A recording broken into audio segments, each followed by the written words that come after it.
Hello, film fans. Welcome to the Film vs. Film podcast, My Film versus My Inspiration special episode. My name is Martin Harries, your host. On this episode, I interview new filmmakers and actors about their new and up-and-coming film and the films that inspired them. If you enjoy this podcast, please leave us a 5-star review and subscribe.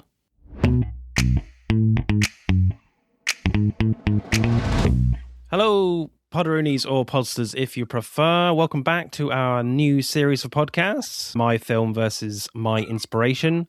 Today we are talking about the new and upcoming film, How to Start a Cult in 5 Easy Steps, and the inspirations for the film Frank and Fight Club. And I'm joined by the writer-director behind the movie, Wes Clarke. How are you, sir? Doing well. Thanks for having me. Happy to be here and talk about my movie. Awesome. First of all, absolutely love the film. I think it's a really great achievement in terms of all aspects. With my podcast and the regular podcast, we kind of talk about films in directing, screenwriting, and acting. And I think all 3 aspects here are top notch, to be honest. Really great. So I guess first question would be, so where did the idea come from to make How to Start a Cult in 5 Easy Steps for you? Yeah, great question. So, and thank you for the compliments as well. That's all right. I was in college, and that's where I originally came up with the title first.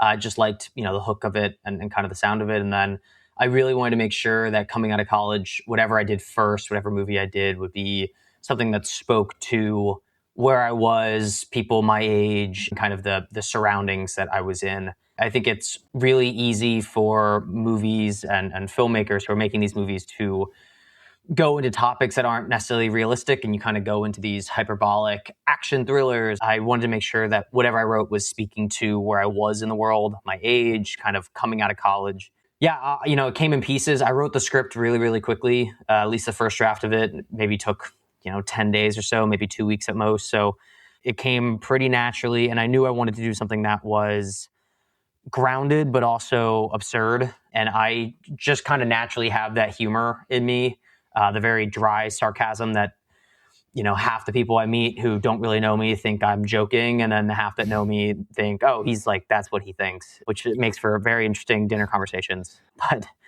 so it came off really naturally.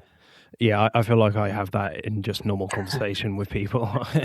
I think British people in general are British people are more sarcastic than Americans. Americans, particularly in the South, are usually very straightforward, and that's where I went to college. I was down in North Carolina, and a lot of people down there were they're very polite, and they kind of said what they meant. There was no dancing around things, and I, coming from the North and just a family that's very sarcastic, that's just how we speak to each other. So. Yeah, is that kind of the type of comedy you were trying to grasp when you're in sort of the writing stage for your film? 100%, yes. Yeah. Dark, very dark, kind of twisted. I went to an all-boys school growing up from essentially birth until 18, until I went to college. And, when you're around boys and all boys all day, it's a lot of back and forth banter where someone says something, pretty wildly inappropriate. And then, you can't really let them do that because then you're going to start getting bullied. And so you kind of hit them back with some kind of banter back. And then that just kind of becomes a thing. And, if you're in a room full of 20 guys, it goes from 2 guys talking about it, and then a third's going to jump in, and then, another 3, and then, the others are watching or recording. And so it builds really, really quickly. And so that's just what I was growing up in. That was kind of the atmosphere. Yeah, so was this film kind of percolating in your mind for kind of quite a while then for you, going through college and with your upbringing as well? Is this something that kind of you just wanted to get out of your head sort of thing? You really need to get it on paper and then on film? I think so. I ruminate on ideas for a very long time, which is why I write very quickly. I have no problem writing down concepts very, very quickly, 2-3 weeks, maybe max. The bigger thing is connecting these ideas. And a lot of times it takes, an idea might sit in my head for 5, 6, 7 years until it finally comes out in some way, shape, or form. That's pretty common. And for me, at least, I hold a diary kind of thing where I write down every character that I find interesting, setting I come up with, scene, or just whole concepts. And it's just a running list. And at this point, it's 50 to 100 pages. I don't know exactly. Maybe it's 70 something at this point that I'm checking or I'm going over. And anytime I'm writing something new, especially, I'll go through and I'll see, oh, that was an interesting idea for that character. Okay, like we could add that here, actually. And you never know where those pieces are going to ultimately fit into some other story. Yeah, definitely. Because I guess you have to be sort of careful in a way to not like overstimulate your ideas a little bit when you kind of have that sort of process. Would that be fair to say? Like sometimes you're like, oh, this could be great for this film, do you know what I mean? Oh. Yeah, and I think, the worst thing you can do, and something that I didn't necessarily understand before making this film, was that it's very easy to make a film boring. It's very, very easy. And I think a lot of people who have not made a movie, or maybe they've only done a short or something like that, or maybe they just do YouTube, it's really easy to make something that's pretty boring and just very stationary. And so, when you're going through and you're writing something and you have this side character, you can have a side character that is super forgettable, Jane Doe, doesn't matter what their name is. But if you instead go through and you say, oh, okay, actually, let's give this person a really clear physical limitation somehow, something really, really weird, or some kind of outfit they're wearing, or whatever it may be, even if their name's not memorable, it's like, oh, that character, we can all point to that character. And so you kind of liven up the scenes without having to have car chases or whatever. And obviously, I'm 24 now. I made that movie when I was 22. So we didn't have the budget for anything crazy. So what do you do instead? Okay, you turn to more interesting scenarios, more interesting characters with, weirder backstories. And I love the weird. I love leaning into things like that. The movie like The Lobster is an example I always give that isn't necessarily specific to this movie, but just generally that's kind of been in my life. The Lobster, Dogtooth, love Dogtooth by Janos, who obviously now became, mega star. So yeah, anything kind of in the weird or wacky is the space I like to be in, and trying to, without overcomplicating the story, still making it interesting is the goal. Yeah, absolutely. So you cited that Frank and Fight Club were your main inspirations for making this film. So kind of what aspects of those two were kind of the starting point for you here? Yeah, something I talk with my actors a lot, and I've now done 2 movies. And so the thing that I talk on, and anyone who's ever acted for me would say, is I always talk about roller coasters and making sure that every scene is a little roller coaster, right? We're going up, and now we're going down, and we're going up. Whether that be in even just like volume sometimes, right? It can be, hey, like if we're at the same whisper tone this entire scene, at some point we're going to lose the audience. Like maybe with this one line comes out a little bit louder for some reason, and then like they have to shush you back, right? And so like even just that, but obviously tone and drama. What I like to say is this movie on a macro lens, from a wide angle lens, is Frank for the first half of the movie, and then Fight Club for that second half, and not allowing the movie to just be, hey, we're just comedy, there's nothing else, or we're just thriller, we're just drama, and we're nothing else. I think that's when you really get into these quite boring movies, quite frankly, that we've seen in the last 10 to 15 years. I think movies have progressively gotten more boring. And it's because movies used to be, they had like an overarching genre, obviously. You could put them in a box, but it was okay to have a movie be really, really funny, but also like pretty serious and thrillers, and people are getting their heads blown off. It was like okay to do that. And now, for some reason, apparently you're not, because the audience needs to easily understand what you're doing in 30 seconds, which is just a ridiculous idea. So yeah, Frank, I kind of start with Frank. Frank was one that I actually had not seen when I wrote the movie, funny enough. But I did serious rewrites after watching it. And my DP, David Newbert, who lovely DP, he does great work. He was the one who was like, hey, like you should watch Frank and we should really, really talk about it, because this is the style that we're going for. It's wacky, it's absurd. You obviously don't know who Michael Fassbender is in the movie, right? You don't know who Frank is, which is hilarious because you have like this megastar and you're hiding him, which I think is great until the last scene. And then on top of that, it feels real. So, another thing that's I think is funny is you watch these new movies. So the best example is Frankenstein. Did you watch the new Frankenstein? I did, yeah, I did. Yeah. So the very first shot of Frankenstein, you get this sea captain out in the middle of, Antarctica or wherever he may be, some frozen wasteland, and his beard has these little flakes of snow in them. And for some reason, it feels like some wardrobe person came in and placed little snowflakes in his beard. Nothing now, none of these movies look real. None of them. There's no movie that I think I've seen in the last, I don't know, anything made in the last 10 years maybe that looks or feels real. Begonia, actually talking about, Giannis, Begonia maybe, right? There's moments in Begonia that feel, oh, like these are real people in a real space. But only in glimpses. Now, I think that one's actually on purpose, but a lot of these they're polished. They're just so polished that actually making them like dirty feels placed. Like the dirty is fake. Everything is fake. Yeah, I think that was definitely an aspect of why, like something like Star Wars, I know it's a big example, but why that was such a huge hit at the time in the late 70s, because it felt like such a real world, even though it's a completely fantastical alien universe to us, but because it felt dirty and has that kind of rough around the edges style to it, you're drawn in completely. There's no fakeness about it. And yeah, I agree, like with Frankenstein and a lot of other kind of streaming and Netflix movies, sometimes they feel like, as you say, over polished. There's too much going on in post-production, and sometimes it just there's this artifice about it, and and you don't feel like you can just step onto that ship and meet that captain. You feel like you can't do that because like there's just something not right here. And I do think that the perfection is in the imperfect in movies. You used to have movies in the 80s and 90s, 70s, whatever, right? You used to have these movies that when there was a knife blade pressed to the neck of a character, it felt like there was a knife pressed to the character's neck. It just, there was no polish. Borderline, they may have like accidentally nicked the guy because they weren't really having the same safety standards that they do now, but it just felt real. And in Frank, you're in that space with them. A lot of the movie takes place inside a little, shack, essentially, where they're making the music.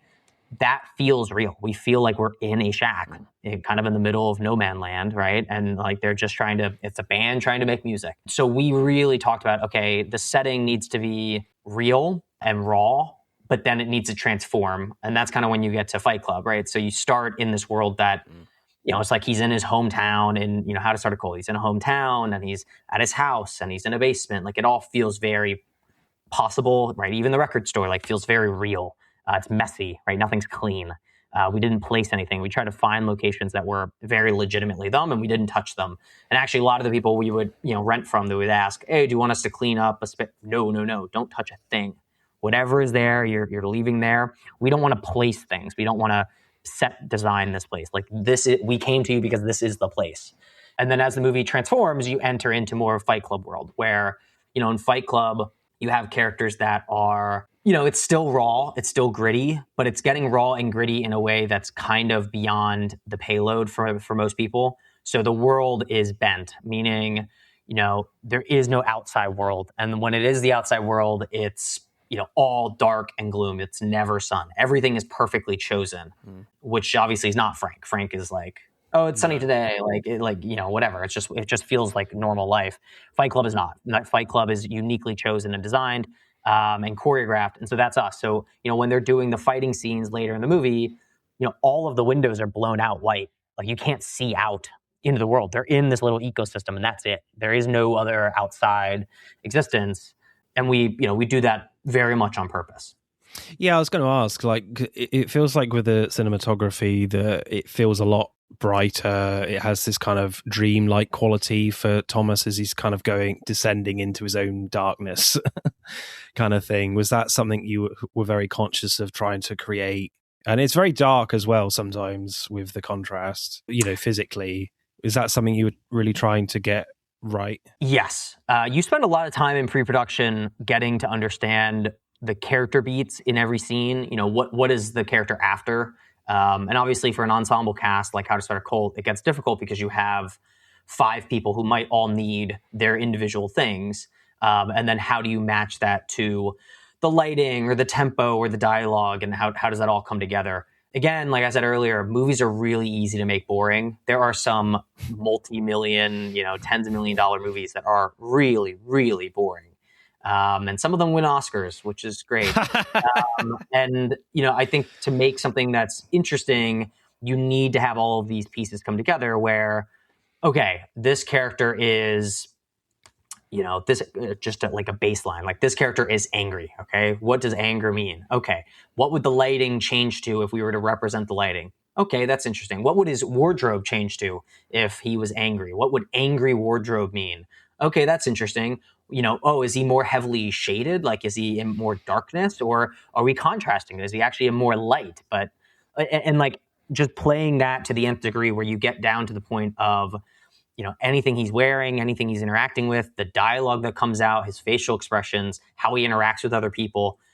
And when you actually take the time to think through that stuff with a team, right? Again, it's not in an echo chamber. It needs to be between you, your talent, your cinematographer needs to be on the same page. You really do end up making something that's quite high level, and you don't need, millions of dollars to do it. And quite frankly, I wish that these movies that took 5 years to make and were $10 million, that they would take that time, but they don't seem to want to these days. But yeah, I think it's great hearing the fact that you have such an attention to detail with your film, and I feel like tonally it's really interesting and very specific at times. Like going back to Frank, like the film has this kind of weird, kind of awkward and almost absurdist comedy to it, as you mentioned before, and I feel like Frank, when Frank turns up on stage for the first time, there's like no build up or anything. Does this kind of deadpan style of Frank like help you find the tone in the first half of the film? Yes, for sure. I think for me, when I was going out and making this, so I was 22. I had just graduated college. I went out to LA. I raised money, and then 3 months later, we were on set. So 2 days after I graduated, I was shooting my first movie. Wow. So for me, I wanted to make sure that we were staying within the realm of reality so that the character was personable and relatable to the audience it was intended for. People who were younger, college debt, just came out of school, especially in this rise of AI. I think the lack of purpose or the feeling of inadequacy is quite heavy and will become even heavier and more commonplace as more and more people kind of lose their spot in the world. I think a lot of people base their purpose, particularly men, really, on their job, which is reasonable. And so it was a hard line to draw between making sure that we hit those beats and made it personable and made our character likable and reasonable to people while also being absurd and making it digestible. You can go and you can make No Man's Land win an Oscar, and like the whole thing is super slow and depressing and quite frankly really hard to watch, which is fine. You can do that. You'll win, an Oscar, and then you'll go make bad movies after it. In large part, most audiences really don't want to see that. So I think it's your job as a director to find the line between feeding information that is beneficial and helpful and kind of speaking to a topic you want to talk to, having that viewpoint of the world that you want to share, but also making it palatable. And so, a movie that does that really well is Frank, right? What does isolation feel like? But also, doing it in a way that is palatable. So, hey, we're going to put this wacky head costume on, and you're going to have to guess who this super famous actor is up until literally the last moment. That is a great example of someone who understood, hey, this is a deep subject, right? Like, it's a comedy and it's a musical, but we're dealing with really serious shit. But also it's funny. Like, also it's hilarious. Yeah. Also, we're going to do wacky shit. And so you get to a point where you don't even realize how serious of an issue, we're talking about, which is suicidal tendencies and isolation and, feeling of not having a purpose. Like, that's what Frank is about. If you ask me, like, what is it about? That's what it's about. But it's hilarious. And I think that's great. Those kind of movies are great. Again, The Lobster, which was not a reference for How to Start a Cult, but The Lobster, super serious subject, okay? And that one's pretty universal. That one even is more universal because it goes to, if you're in Asia right now and there's like 60% men, 40% women, the idea of like finding a partner, right? A life partner is like way harder there than it is in the States. And in the States, it's hard, right? And like divorce rates, 50%. but it's hilarious. But there's like such absurdity in it that you cannot help but laugh. I think that is genuinely the best way, because you get to talk about serious things, but be enjoyable. It should be entertainment. You should not leave a movie theater or leave watching a movie thinking, wow, I just got lectured to for 2 hours, like I was back in college, or I got like talked down to. That is like the worst way you can leave a movie. Yeah, absolutely. I get the sense you don't like the Oscars much. I don't like any, the established kind of media. I'm really just not a fan of. More and more fair. increasing. Yeah. Yeah, I'm a little bit on the same page, but I'll still watch it. It's kind of a little addictive in that way. But going back to your film, of course, there's no one shitting in the bucket, is there? Absolutely not. No. In reference to Nomadland. So it's kind of interesting with Frank as well, like it kind of, and your film, that kind of with the comedy side and with like the cringe comedy as well, it leaves you in a kind of a false sense of security as you're watching it. Like you can't, as you say, like you can't help but like laugh at these ridiculous situations, and then it kind of hits you like, oh shit, this is what, what's going on here is really serious, and it kind of hits you quite hard in both films. And there's a great scene in Frank where Frank asks John to play one of his songs that he says he's written in front of the whole band, and it's kind of very cringy and awkward. And all these musicians are very outwardly very creative musicians in their very own way, and John fails miserably. Is that sort of like cringe comedy you were kind of looking to capture, certainly in the first half? I was thinking kind of the first kind of exercise scene where they're all wearing like the pink onesies for the first time. That was quite cringy to me. Yes, 100%. And that's a really hard line to hit.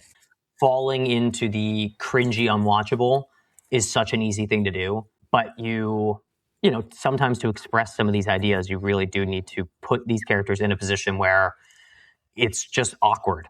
And you don't necessarily, maybe they don't even necessarily know how to get out of this awkward moment. And so you need to kind of linger on it. It really is a hard line to hit. I think for the most part, we were able to navigate it in a strong way that kind of made it funny, but didn't linger long enough to make it uncomfortable. But you can see this in like Friendship with Paul Rudd. Yeah. Tim Robinson, like his stuff is horribly cringy. At least I find it to be horribly cringy. But they hit the perfect line of, okay, we're going to hold on this moment because it's uncomfortable. And you want to laugh, but you also don't really want to laugh because you're telling yourself you don't want to laugh. But we're going to hold it until the person who's editing the movie is like, all right, I can't take it anymore. Cut. Like, yeah. and that's what it is. And I bet actually the take is longer. I bet the take on film is much longer. And it's now up to the editor of, okay, what is the tempo? What is the rhythm? And that's where a lot of those decisions get made, is in the editing room. And for me, I edit all my own work. So I've done 2 movies now. I've edited both myself. And so that allows me to really understand, okay, here are the angles I need. Here's the shots that I need. And I'm going to figure out in post exactly the timing that's going to work to make this work. But I also need to give myself the allowance to have the enough time in post. So I'll just linger on the day, like linger on moments. And a lot of the actors get uncomfortable. Actors are just people. And the most uncomfortable thing for an actor is walking. So when you ask an actor to walk across a room, it's horribly uncomfortable. What do I do with my hands? Do I put my hands in my pocket? Oh, I probably shouldn't put my hands in the pocket. That doesn't look very good. Should I do? So, most people give them something to do. But if you want to be a little bit cringy, you want to be a little bit comedic in it, don't give them something to do, because then they're going to be, then they're calm, cool, and collected. Don't give them something. Now they're awkward. Now they don't know what to do with themselves. Now they're just standing there. And sometimes you get some of the best shots from people because of that. So yeah, you hit the nail on the head. You definitely get those cringe moments, and it's really hard. I think that all comes down to editing. As a director, I do think, at least to start out, unless you're starting out in the $1 million range, which is fine, then you hire a director.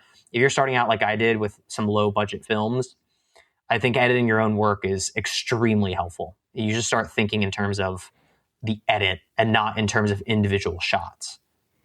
Yeah, absolutely. I mean, so when you're kind of directing it on set then to achieve this kind of cringe comedy, when you're, as you say, when you're asking your actors to just walk to create this comedic tone, like, How do you go about setting up the shot with that, or does that not matter at that stage? Or is it, as you say, is it more just the editing? Is it just like a wide stuff, or just mainly coverage? No, so there's a couple things here. I'll answer in two parts. So I don't shoot coverage. I don't believe in shooting coverage. I think that that's a lazy way to direct. I will storyboard the whole thing. I have a background in art, so I draw out every single frame, and then I will shot list it. And then a lot of times Dave Newbert, the cinematographer, will say, hey, don't you want this shot? Don't you want that shot? And I say no, and then we keep moving. Or occasionally he convinces me and we shoot it anyway, and then it doesn't make it into the cut, but nonetheless. For me, being the editor, I know exactly what I want, and I have a strong ability to visualize what the movie should look like in theory. Now that has caused, sometimes you get to the editing room and you're like, oh, you're such an idiot. Why did we not do this? But for the most part, it usually works out. On the other front, having the characters work and interact in a way that is comedic or cringy or whatnot, you never try to be, this scene's going to be hilarious, let's make it funny. That is really bad logic, and it really doesn't come out to the best outcome. What you more want to do is be prepared to give options as much as possible. So if you know that this line is kind of the punchline, the moment in this scene that we're shooting that is going to make the entire thing work or fail, you need to have 5 lines for that actor to do. And maybe one of them involves some kind of physical piece there. Maybe one of them involves a lot fewer words, and actually they're just giving one-word answers.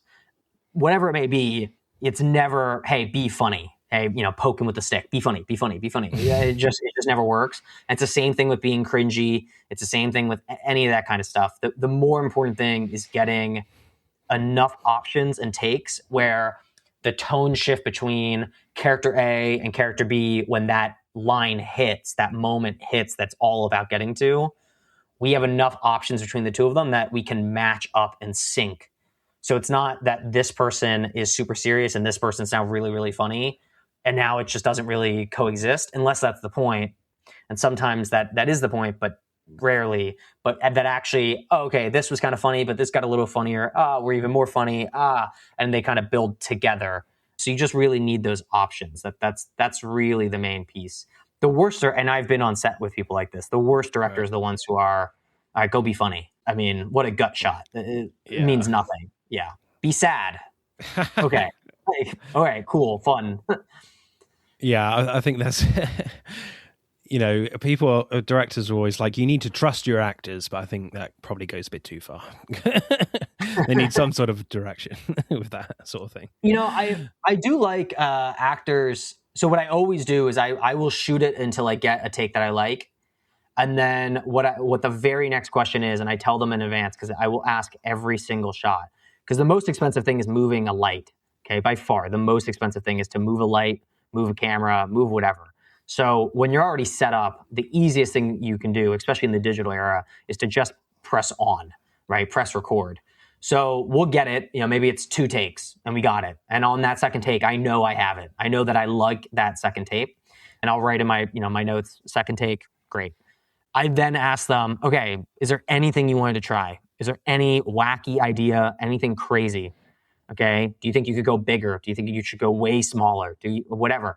Obviously depends on the scene. And I'll feed in a little bit more specific than that, but on a general idea, it's just what more could we do, or what way less could we do?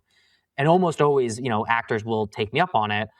And I find that maybe 70% ends up being that take, in large part because they have the confidence now to say, okay, he must have liked the last take, so he likes that direction that I went in, right? And the notes that he gave me led to that, so that's great.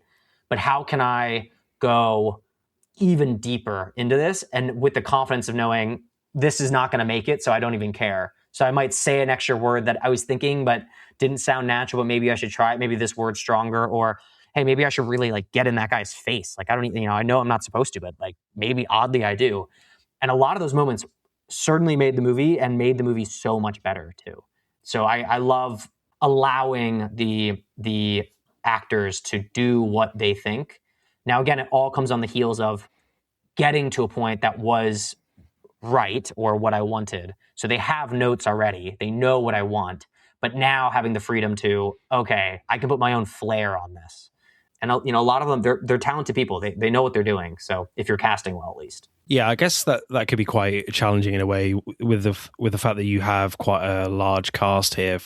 Obviously, with a when you're making a fairly low budget film, and I guess you're always kind of conscious of, certainly in the end of the film, perhaps you got a lot of speaking parts with the cult members, and I guess it's interesting and challenging in a way to just picking out like who's doing great stuff here to really pump up the scene in terms of intensity. Yeah, and a lot of that stuff is we set that up in pre-production, so we kind of know when and where, and you're not shooting it chronologically, so yeah, you might have those big moments right up front, and actually a lot of them were.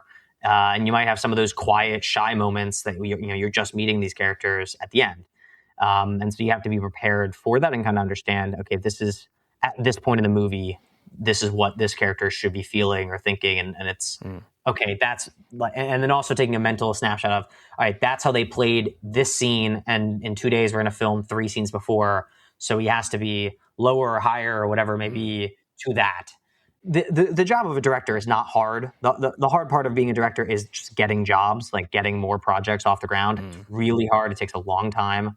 But in terms of being a director, it's not hard at all, so long as you're putting all of your effort and attention into pre-production. Yeah. By the time I get to set, it should be that if I got violently ill and hospitalized, they could film it without me. It should be that way. They should not need me. Now, ideally, I'm there. Ideally, I'm doing my stuff. Ideally, I'm kind of leading the team, keeping people aligned. And obviously, if a director drops out, you need someone to kind of keep people going. A movie set can turn from really well-oiled machine into complete chaos extremely quickly. I've seen it happen. It's almost happened to me, being super young and younger than everyone else, like multiple times. But you need to just grab it and say, this is what we're doing. Let's do it. Start moving. And that's it. So, yeah. I've tried to make my own films in the past, and you feel like you've prepared as much as possible, and then when you get to set, you're like, oh, okay, this was a lot harder than I thought. Yeah, and I hear a lot of directors as well that they're like, yeah, the fun part is like the writing and the pre-production and editing, whereas like shooting it can be just sometimes the frustrating part that they just want to get done. That's so funny. I would say I'm the opposite. Okay. Yeah, I like the madness. I live to like get on set and work with people as much as possible. I think a lot of people think I'm an introvert for a lot of reasons, and I probably am. I don't like crowds, but I do like working and collaborating, particularly on something that you become an expert. Like you are the going expert on said film. And so I love working with other people who are also kind of experts in the film. They've read the script multiple times. They've done their notes. They know what they're doing. I'm an extremely detail-oriented person. So for me, the pre-production stuff comes super naturally. But is it where I thrive? Is it where I love? No. Editing, it's super helpful. And I'm really glad that I have done it up till now. But is it my dream job, sitting in a dark room with, my finger cramping because I'm sliding on a mouse pad for hours? No. But, I don't know. It's all exciting. And I think anyone who gets to make a film at any budget range or any size is lucky. It's a gift, not something that comes natural. And, the second you finish a film or you finish a project, you are unemployed again, right? So you got to get right back on the horse, get another project going. And it's tough work. Yeah. Absolutely. Getting back to like comparing your film to Frank, then the film uses like a lot of tweets on screen, and it kind of becomes this sort of barrier for John Donald Gleason's character to find Frank in the second half of Frank, with people tweeting like fake locations of Frank, etc. Like, was the social media angle an influence in a small way with that kind of intensity, shooting that YouTube video with Thomas? And also like the acting from Holston Mann, that's the one. Yeah, he was incredible in that. Was Was the social media aspect of it an influence on this film? Yeah, for sure. I think, social media had to play a role in it to some extent, just naturally. Yeah. In this day and age, talking to younger audiences, it's just so ingrained in life and the world. So you really cannot just like leave it. You can't leave it out of that story. That being said, definitely took some inspiration from Frank in a lot of ways. And I also think, oddly, Fight Club doesn't work with social media really, but I do think that there's a lot of similarities in how they're kind of finding each other and they're kind of connecting with each other through the AA meeting style meetings where, that is almost like a mini chat room in a weird way. And they're now kind of, you get in this weird thing where they feed off each other and, two people who have the same longing for purpose are now, kind of coexisting and kind of commingling. And now to the point where they need each other, essentially. They can't live without each other. So I think Frank does a really interesting job of making it like community wise and like reaching out to people, reaching out to fans. But Fight Club makes it more personable and more kind of DM style where you're talking just one-on-one and saying, hey, like I have this problem. Can you help me? Yes, I can help you. And then, how does that look? Is it like, it's almost like grooming in a weird way, right? Where Holston's character is finding these weirdos who will comment or, subscribe or whatever, and then reaching out to them and being that guiding hand, that guiding figure to the promised land, so he says, to give them help or give them what they need. So I honestly, I think the social media comes from both in a weird way. Yeah, absolutely. Yeah, I think all three of the film's kind of main characters, they try and find their calling through their own kind of hopelessness in a way. And obviously it's kind of very misguided in the end. And with Fight Club, like the descent and the craving for hopelessness kind of creates Tyler in Fight Club, Edward Norton's character. And in your film, it's like Thomas feeds off the followers' helplessness in that. Is that fair to say? And you say they kind of feed off each other. How hard was that to get right? Great question. 100% right. Definitely feeding off of their energy. You have a character who has never done this. So he's very high. He's very high in personable attributes. He's very charismatic, for instance, and he has a lot of confidence. But he's doing something that is not in his wheelhouse, that he has never done before. And so you're having to play a mixture of someone who can slip into that confidence, but also be horribly fish out of water. And so that first scene in the record store where he's meeting American Beef, that's a hard scene because you have to show that he doesn't know what he's quite doing until suddenly he does. And then once he gets that little bite, that little understanding of, okay, this is what motivates these people. This is what I can kind of hook onto and it's going to work. Then he can start diving into that.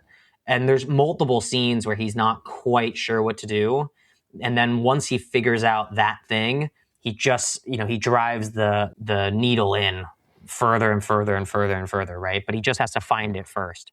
And I think Fight Club, in large in part, kind of does the same thing, right? Like preys on these weak people, gets them to come, and actually oddly, once the harder you push them, the harder you go on them, the meaner you are, the more that they crave it, the more that they want you, and they want to be around you. And so that's the inspiration there from Fight Club is, okay, we actually need to treat these guys like a piece of shit. And that starts with you, maybe teasing them, maybe saying something. But if you follow that logically and you need to keep getting a little bit worse to them to keep them still on the hook, you get to an end where it's really bad, right? Where it's actually really corrosive. And yet, they've just come along the way because it's been so gradual that they don't even notice. Yeah, absolutely. It's like this unstoppable train that Edward Norton can't stop. And it's the same thing with Thomas as well. And in Fight Club, I think when Project Mayhem gets into full motion and it gets too crazy for Ed Norton. And I think that's why like Tyler kind of disappears in his brain. It's like he comes back to reality for a few moments in that film. Then later, like Norton gets himself arrested and try and stop Project Mayhem, and the cops are in on it as well. So it's like there's no going back. There's no escape from Tyler that he's created himself.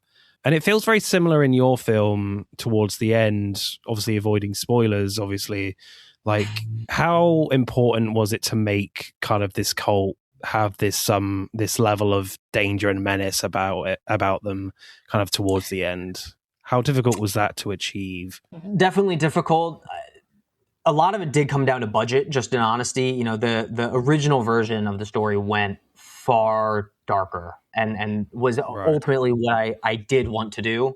It's not a regret or anything like that. And I think the movie compromised actually in a really, really awesome way. But there was quite a bit more that I wanted to do that would go a hell of a lot further. And, you know, sometimes that's just the restraint, right? You need to work within the budget. And I think a lot of what happened ultimately was almost positive in a weird way, where it's like, okay, well, we have these restraints, so how you know, we have to be more clever with the dialogue. We have to be more clever with the spaces we have access to. And so I think that worked out really well. That being said, definitely was something, you know, you always have to land the plane. I think this new wave of filmmakers, you know, the Safdie brothers are great examples, at least the one brother, maybe not the other one, but the one brother is a great example where you know, he understands that the first 5 seconds, and unfortunately it is literally the first 5 seconds, really, really matter. And so the way I approach it is, you know, the first 5 seconds of every scene.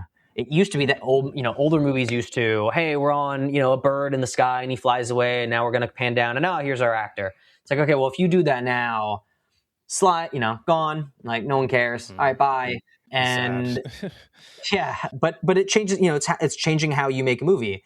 And so there are some scenes that we do that. You know, we're in the record store, we're on his hands, and then we kind of scoop up, and they're very picturesque and they're very cinematic, and that's great. But there's also a lot of times where we just don't. We're like, hey, we're going to get into the action and we're just going to do it. And I think that's part of landing that plane is, hey, we're not going to let the air out of the bag. We are going to hang on to the moment. We have some momentum. Let's get straight into it. What are we about to do? And yeah, you have to have reveals, but if you're going to reveal something, maybe there's an audio cue that, oh, what is that? And so now we have hooked you in that first 5 seconds and we will reveal it, but we don't have to. So, you know, the same example with the bird, but maybe as we're seeing the bird flying away, you're hearing some like loud banging, right? Some metallic or someone screaming. It's like, what is that screaming? Okay, well, now I want to go see where this camera is going to land because I know it's going to land on something that I'm going to want to see. Might be unfortunate, this new kind of social media editing style or writing style. Maybe, definitely, you know, I think social media for young people is probably not a good thing. Fine. They're all getting sued for that right now. So it turns out the rest of the world thinks that too. But yeah, I do think that it does make for movies that are more intense. You know, you watch Marty Supreme and I mean, for 2 hours, you are in it. There is not a moment, you know, it's almost like there's certain movies where I feel like I can go and take a pee break in the middle and feel like I can come back. Marty Supreme, if you got to pee, you are screwed. I mean, there is nothing you can do. You are absolutely screwed. You will not understand what is happening. So that's good. I think that is a positive. Yeah, Marty Supreme just has a relentless quality about it. Yeah, it's an incredible performance. Yeah, and my movie is not that, okay? But I would love to be more, I would love to be closer to that than No Man's Land. Like, Yeah. like we had options of what direction we're going here, right? And I think, again, Fight Club, like there are not many scenes in Fight Club that are, you know, there's what we say of like, it's a tone shift or we're moving from, you know, scene to scene. So they're kind of transitional scenes and moments, but still find a way to be intriguing, still find a way to grab you. You know, there's no point in there where you're wanting to check your phone for what time it is, right? And that's a good sign of, do you like this movie or not? If you didn't one time in the modern age where everyone is addicted to their phones, check your phone to see what time it is, or if you have a message waiting for you, watching a movie, it was probably a really good movie. And if you did, it's not that it's a bad movie necessarily. Now, if you're doing it a bunch of times, maybe it is, but it's not as good. And so I think that the goal is to get closer to those kind of things. And Fight Club, again, is one of those movies that I'm not checking my phone. I want to see what's about to happen. Every single scene is just something's going to happen. What is it going to be? Where is it going to be? Who's it going to be? So, yeah. Yeah, it's about, like, as I said, the relentless pace of these films that you're kind of talking about and the hook and how do these kind of characters develop, and how much are they giving you to, to make you keep watching, to give you this intrigue, to give you this ambiguity. And you certainly have that in your film. One aspect of the film I found really fascinating, and it's when like Thomas is addressing his children, so to speak, his cult members. That kind of feels like a lot like his version of Tyler Durden in a way. But when he's talking to his girlfriend and Anton, especially Jessica, his girlfriend, it's more like he's Edward Norton, like at the beginning of Fight Club, and then when Tyler goes away, he's more kind of like that, a little bit more true to himself.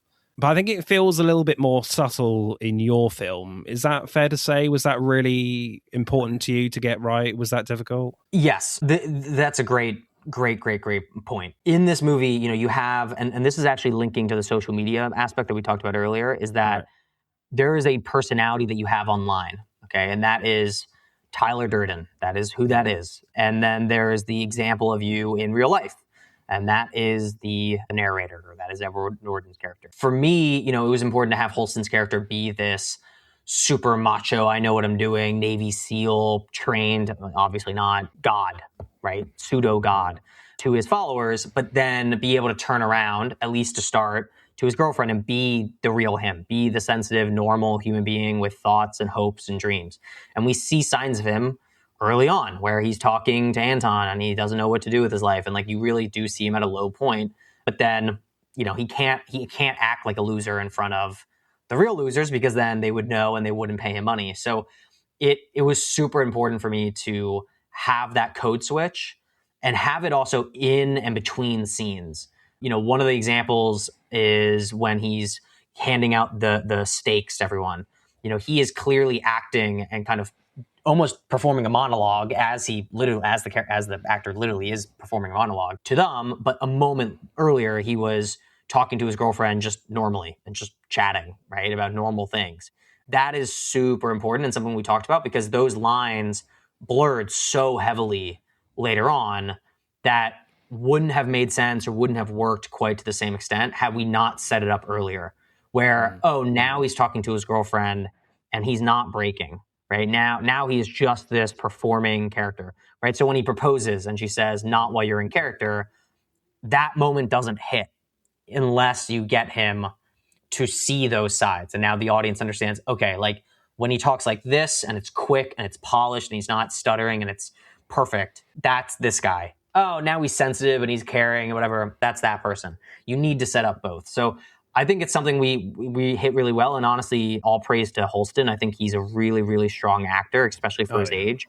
And I think that he performed extremely well. And, to that point, since doing How to Start a Cult, I think he's led maybe 2 or 3 movies now. So he's as he should. I think he should be in more movies. I think he's a great actor. Yeah, you mentioned the proposal scene. That's such a great scene. Probably my favorite scene of the film, I would say, because he's kind of teaching his sons, cult members, how to talk to girls, and it's all laced with a lot of the same comedy that the film has established already.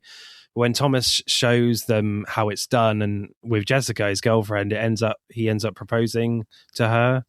So you're like, hang on, is this genuine or is this a performance? Yep. Then it ends up being, a performance, which obviously crushes Jessica in that moment. How kind of hard was that to get right from kind of an acting point of view, like guiding Holston through that in such a pivotal scene, I would say? We filmed that scene in 2 different days. So we didn't have the ensemble cast the first day just for budget reasons. So he's doing a lot of that monologue to no one, a bunch of tennis balls on sticks, or me. I think I was standing there feeding lines back. And then he's also being able to do that first half of the proposal with no one there. Now, in first pass, you're thinking, oh, that's really difficult. But particularly for the proposal scene, that was great, because he's able to have this intimacy where it feels more natural, and he doesn't have to feel like there's 30 people behind him. Obviously, you still have a camera crew, but whatever, it feels a lot more personable, you and her. And then the second day we come back, and now you have all these people. And so now you're able to have that pressure, have that feeling on the actor himself as he's doing, in character performance. So That was really great. I thought, again, he did a really great job. The moment that is really important to me is when he seems genuine and there seems to be a little click. And we talked about it where I wanted to see the click, and it didn't need to be big. It shouldn't be big, but there is a little moment in there where he kind of holds his tongue and he kind of clears his throat. And just for a moment, you're like, okay, he's like, this is serious. But then he says, in front of, with my family as witness, and then we now cut wide from all this after just close up, get closer, get closer, get closer, wide out. They all say, yes, Father. And now we see her lifting her head, seeing the world they're in. Okay, no. Okay. We were drawn in. The camera was physically drawing us in. She was drawn in. Everything was just getting condensed. And then he says one line, and pop, we're back out, real world, they're there, everyone's watching, big moment, and she can't say yes. So, yeah, I mean, again, when everything is well thought out and you have the camera movement, you have the actors with their lines, you have the color, you have the lighting, you have all of it, and it's all synced up to the same one beat, which is with my family as witness, pop, we're back out. When that all clicks, it works really well. But that scene could have gotten ruined 10 different ways, right? With any of those one little pieces missing. Yeah, such a brilliantly judged scene for me. I really liked Ed in this, the actor who played Ed. I feel like he is a little Frank inspired. And I love the kind of the sort of fake out scene where you first meet him, where you think he's got a gun, but it ends up being a fake toy gun with flashing lights. But Ed is still kind of very serious about the situation, and he very much talks about throughout the film about the fact that the best part of about starting a cult was the drug taking. How much fun was it writing that character, and kind of how important was he in kind of creating kind of a false atmosphere, if you will, in this story? Yeah, writing him was great. Lou Temple, great actor. He's been in everything, quite frankly. I'm not sure if there's been a movie made that he wasn't in somehow. But yeah, great actor. And honestly, in terms of Ed, he is Ed. I mean, in real life, he is quite eccentric, and I love it. I think a lot of those lines that he had ultimately were those, hey, we wrote 5 versions out, or hey, we got the take. Is there something else you want to try? And then he would try something. And a lot of times, credit to Lou, he's very creative. He's very funny. He understands the timing and the tempo. He was a real professional. And the thing for me, which I know is not really your question, but the thing for me was he was so mature and understanding, and he's just been around the block so much that for a little movie like this with talent that, a lot of our actors worked at CVS and they worked at, some, Home Depot or whatever it may be, right? They're working normal jobs. They're normal people that you see day to day that you don't think much of. They have a hobby and they have a passion for filmmaking, and a lot of them are really great actors. For them, it's pretty nervous inducing because it might be their first movie they've ever done, or maybe it's their second, but they've never had a line. But he was able to come in and be very professional with people and treat them nicely and calm them down a lot. And so him and Holston were talking a lot between shots. And that was really great for me. I'd never got a pep talk from him, but I would see him doing it. And I was really, really thankful for him to do that, because I think it settled everyone down a lot, which is super important for a movie like this. And to the point of, creating that world and creating that space, a lot of it is even external from the movie. How does the crew feel? How does the cast feel? How does the director feel? How's the producer getting on? When everyone's chaotic and running around and they don't know what's happening, you get a bad product. And especially when it's a lower budget movie and people don't necessarily know what they're doing to the full extent. Now, we had a great crew. Okay, and a lot of them had a lot of experience, but some people didn't. And so working with those people, you need to make sure that they understand their role, that they're going to do it to the best of their ability, that they're not, anxious or scared or whatever it may be. So he went a long way to create that comfort on set to kind of work out. And he was only on set for 2 days, but it was the first 2 days. So it really set the tempo for everything else. Oh, awesome. Yeah, he definitely felt like was he like a mentor figure, I guess, for everyone? Yeah. Yeah, I think so. I mean, him, he really had been around. I think him and Dave, I think what was great about having Dave, the cinematographer, is like, Dave has done multi-million-dollar movies. And he's just been around the block. He's done massive, massive movies on sets. And so for him is like when you're getting hired for this low budget movie and you have a 22-year-old directing, and a lot of them are like, okay, like who the hell is this kid? Is he going to know what he's doing? Hey, he says it's going to be 10-hour days. Are we going to make 10-hour days? Like, are we going to be here 15 hours? Because a lot of low budget movies, they do that. If you don't know the indie space, you don't understand like how easy it is for these movies to go horribly wrong, like really, really quickly.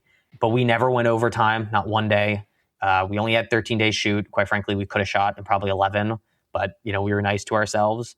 And so having Lou there to start was very easing, especially for the talent. But having Dave there, where I can say to Dave, hey, this is what I want in layman's terms, and then he can go off and spew a bunch of words that I don't understand to his crew, and they can kind of go do their thing.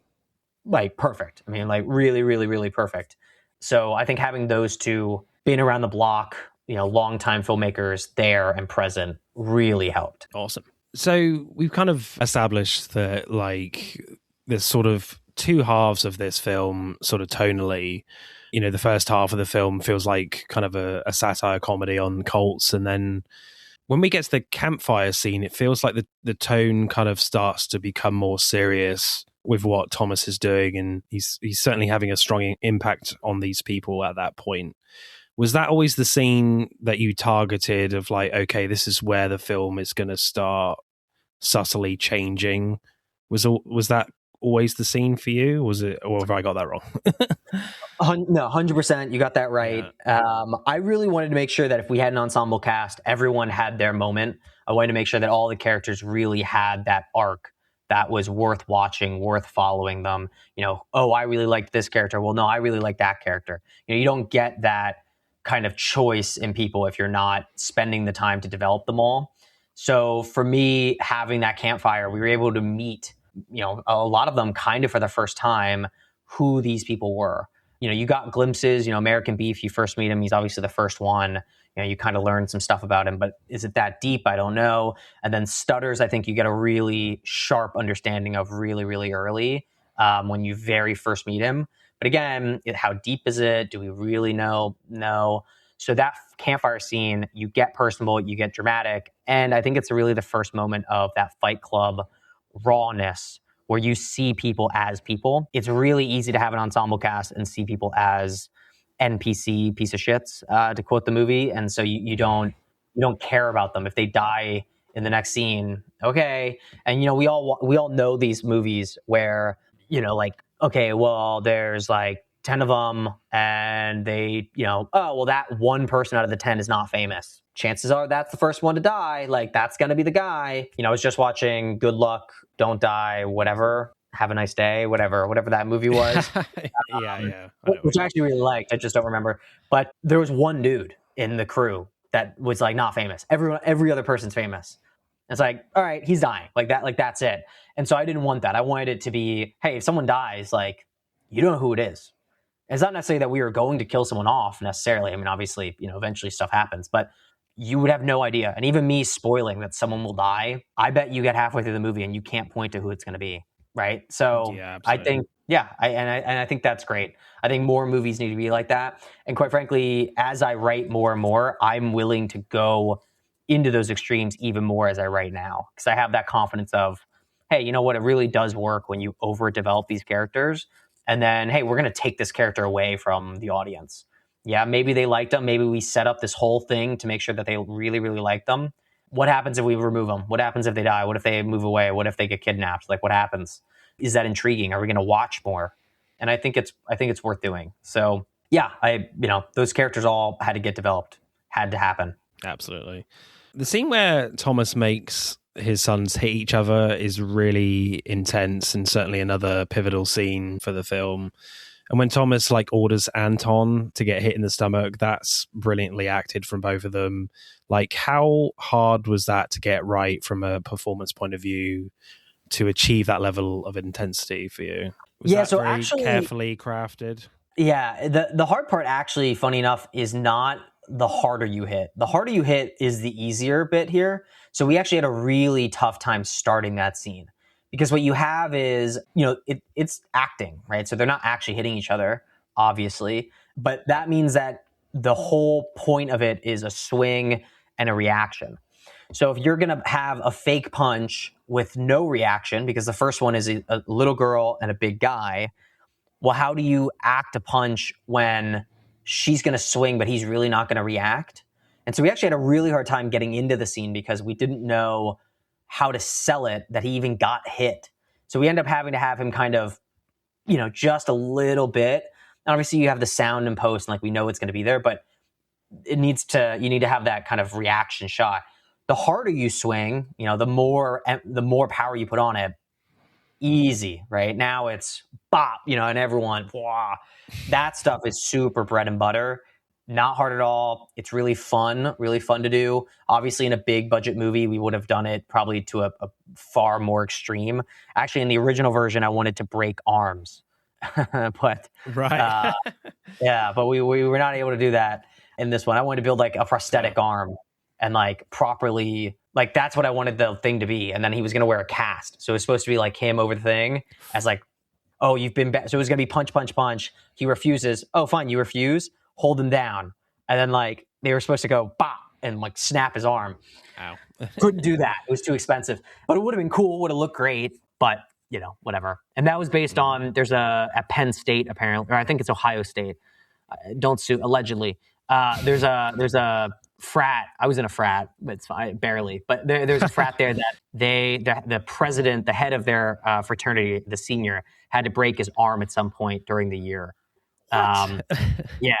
And like how hard, and like if you just think That's conceptually insane. about that, like it's really crazy to think about. And so I was thinking, okay, how do I incorporate that into this? And like, how would someone want to do it?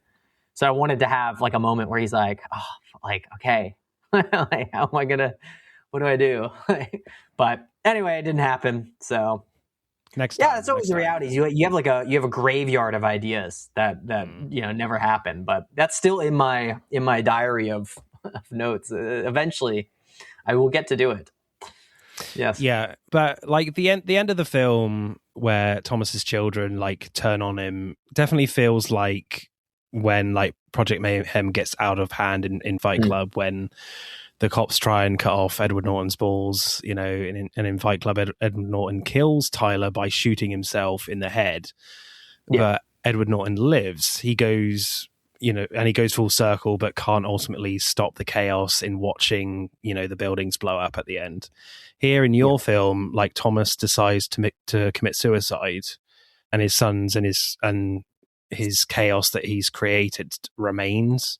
So was that always in the script to end it like that? Were there any versions of the script where like Thomas lives, but he still can't stop his children, more like Fight Club? Was there a lot of different versions of the end for you? Or was it just really important that he did die at the end? Yeah, there were a lot of versions. The end scene with like just the mayhem, the craziness was supposed to be a lot crazier. I wanted a lot of them to die, is what I wanted. Okay. That didn't work out. And then I wanted just, it's like I wanted just Stutters to make it out. Okay. I wanted her to escape, and then I wanted Stutters to get out. And then I wanted Stutters to show up at the church. That's what I wanted, which would have made for a very interesting end. We did not have the budget for that, in large part that like killing people off in creative ways is very difficult. It just takes a lot of time to like get right. So we would have added a bunch of days. It just would have been expensive. So that being said, him dying in that way was always the plan. I always wanted him to kill himself. The big thing for me, I don't care about genre. My second movie is a horror film, okay, or a suspense movie. I'm a showrunner right now for a game show. I love game shows. I'm showrunning a political commentary show. Like, okay, nice. I just do what I find interesting, like, just to be honest with you. What drives me for shows is the heartbeat of what are we saying, right? So, I wouldn't do a normal political show, but this one is about nonpartisanship to like the nth degree. And we use AI to like really hone in on how do we make the least biased news possible. And so like, that's what that show is. The game show is called Bagging Rights. It's inside a grocery store. And like, I love like game shows like horribly a lot. And I love improv and I love comedy. And so like, there's like the heartbeat of that. For this one, it was all about, heavily male oriented. And it was heavily about, okay, what what does it mean to have purpose? What does it mean to have a family and friends and be able to feel like you're worth something? Because he's going through this existential crisis. So the question is like, why do you care how much money you make? Well, in large part, a lot of men feel like a provider. And so if you lose your job, the suicidal tendencies of a guy goes up tremendously. And so in this case, I wanted him to be a vehicle to talk about finding purpose in the world, right? And he's a great example because he doesn't have purpose in the world, but the way that he finds purpose in the world is by exploiting people who have even less purpose in the world who also feel the same way. And how ironic is it that he's taking advantage of the very people who literally are the exact same as him, but he looks down upon as though they're worse than him, even though he's the exact same. And there's a lot of that going on in humanity. And what I really want to get out of it is, hey, he's going to kill himself. Okay, he's gonna commit suicide because what he represents is suicidal.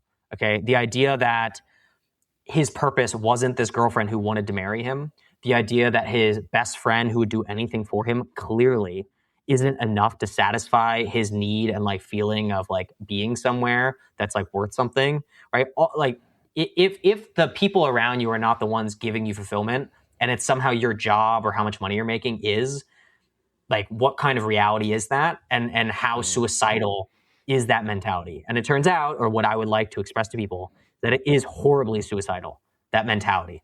And I think there's a lot of that in the West. I mean, there's a reason, we didn't talk about it, but like the highest suicide rates in the entire world are in the West. Okay. Like the more money people have, the more suicide, because people turn towards things they shouldn't and away from what they should, which is awful. I mean, it just is awful. Yeah, it's awful when you point it out like that. And I think you do such a great job of like in your film of it kind of, we've kind of said before, but it kind of sort of creeps up on you towards the end. You're like, oh, he's actually going to do it now. He's actually going to kill himself. And you never feel like he will get to that point. And yeah, it kind of creeps up on you unexpectedly, but you should have seen it coming. That's kind of my reading of it, and sort of the comedy, the dark comedy aspect of the writing and the acting, everything sort of masks that. It masks the reality of what's going on, and I think you achieve that really well in that. Really, really great film. One thing I always like to do in kind of the regular podcast is we do like a segment, favorite lines. And there's some great lines in this movie. One of my favorites is from Ed, I think, when they're trying to do the YouTube video with Thomas, and he's like, and he says, like gods reach up your fucking asshole and is puppeteering your mouth. Yep. That was a great one. And from Thomas, do you want to feel a boob? That was laugh out loud funny for me. Yeah, some great one-liners there. Have you got a personal favorite of your own writing there in your movie? Ooh, I think the puppeteering your mouth is one of my favorites of all time. I will remember that until the day I die. I love that line. That's one I actually wrote, so I take credit for that one. A lot of them Lou, kind of came up with on his own. I would say, I'll break your frail bird body, you twisted fuck. What Jessica says to Stutters at the very end while she's wielding the hammer. I love that. Yeah, I don't know. Unless you want to be an NPC piece of shit. I love that because, again, you get to this idea of a character who he himself has no purpose. He himself is a loser. He himself is all of these things that he's saying not to be, and yet he looks down on all of these people. So as he's calling them an NPC, he's doing everything in his power not to be an NPC, which is why he's going to such extremes, right? Yeah. You wouldn't have to go to such an extreme if you already knew that you weren't, but he's overcompensating classically. So yeah. And I don't let, I think that it's a little line, and a lot of people kind of joke about NPCs, but I think that there's some people who I've met in my life where I'm like, wow, like they've never taken a risk. They've never done anything that's like gone out of their way, whatever. And so, like, I don't know. I look at those people and I'm like, wow, that's crazy. Like, go travel, go do something. I don't know, like whatever. But it's just funny for him because he's never done anything and yet he's saying it. So that's I like that line too. Yeah. Yeah. That's a great note to end. Thank you, Wes. This has been a fantastic chat. I've really enjoyed it. I hope you have as well. It's been a pleasure. Yeah. So it's time to say goodbye, people. It is goodbye from Wes. Bye-bye. Yeah, thanks for having me. Really appreciate it. Had a great time. Awesome. And it is goodbye from me. I am not going to start a cult in 5 easy steps. No, not for me. Bye-bye. That's it for the interview. Thank you for listening. I hope you enjoyed it. But don't stop there. Get involved and tell us if the film will be on your watch list. Send us a DM or comment on Instagram, Threads, Blue Sky, and TikTok at Film vs. Film Podcast. Plus, we are now on YouTube, so hit the like button and comment there. Remember, please leave us a 5-star review and subscribe. Pod signing off.